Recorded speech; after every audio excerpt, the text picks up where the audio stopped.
தென் மாவட்டத்தில் புகழ்பெற்ற ஆட்டுச் சந்தையாக தூத்துக்குடி மாவட்டம் கோவில்பட்டி அருகே உள்ள எட்டயபுரம் ஆட்டுச்சந்தை உள்ளது. இங்கு வாரந்தோறும் சனிக்கிழமை ஆட்டுச்சந்தை நடைபெறும். இந்த சந்தைக்கு ராமநாதபுரம், விருதுநகர், தென்காசி, திருநெல்வேலி, தூத்துக்குடி, தேனி, திண்டுக்கல், மதுரை என தமிழ்நாட்டின் பல்வேறு மாவட்டங்களிலிருந்து விவசாயிகளும் வியாபாரிகளும் வருகை தருவது வழக்கம்.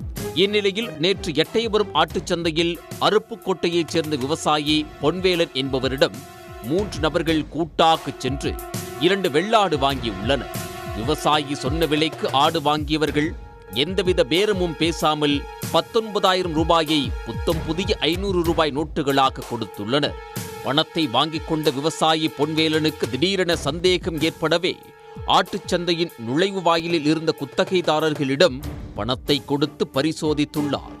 அப்போது அந்த 500 ரூபாய் நோட்டுகளில் கலர் பிரைட்டாக வித்தியாசம் தெரியவே எட்டயபுரம் காவல் நிலையத்துக்கு தகவல் தெரிவித்துள்ளனர்.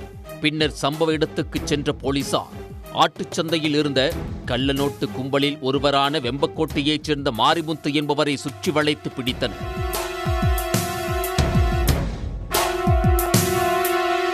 இதை பார்த்து அவருடன் வந்த கள்ள நோட்டு கும்பல் அங்கிருந்து டாடா சுமோ காரில் தப்பிச் சென்றனர். பிடிபட்ட மாரிமுத்து கொடுத்த தகவலின் அடிப்படையில் பின்தொடர்ந்து விரட்டிச் சென்ற எட்டயபுரம் தனிப்படை போலீசார் சாத்தூர் அருகே கோட்டைப்பட்டி, விஜய கரிசல் குளம் ஆகிய பகுதிகளில் பதுங்கியிருந்த சந்திரன், சுப்புராஜ், அழகர்சாமி, முனியன், காளிமுத்து ஆகிய 5 பேரை சுற்றி வளைத்து கைது செய்தனர்.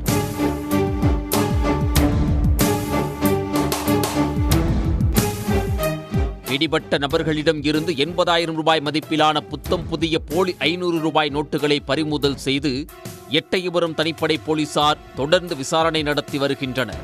இவர்களுக்கு எங்கிருந்து கள்ள நோட்டு கிடைத்தது என்பது குறித்து விசாரணை நடத்தி வருகின்றனர். ஆட்டுச்சந்தையில் கள்ள நோட்டை புழக்கத்தில் விட்ட கும்பல் கைது செய்யப்பட்ட சம்பவம் அப்பகுதியில் பெரும் பரபரப்பை ஏற்படுத்தியுள்ளது. உடனுக்குடன் செய்திகளை தெரிந்து கொள்ள சன் நியூஸ் பெல் ஐகானை கிளிக் பண்ணுங்க.